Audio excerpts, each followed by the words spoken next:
За да направите яйца в облак, първо запичате 100 грама бекон на ленти, докато стане хрупкав. Изваждате го от съда.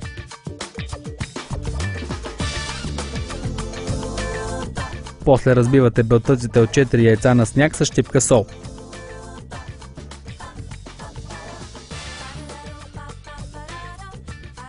Разпределяте ги на 4 места в съда от печенето и в тях поставяте внимателно жълтъците.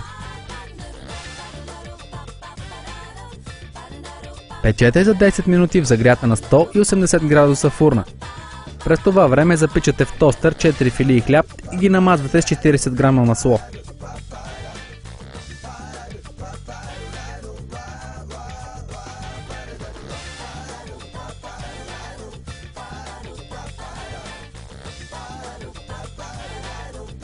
Поднасяте яйцата върху филийките заедно с бекона.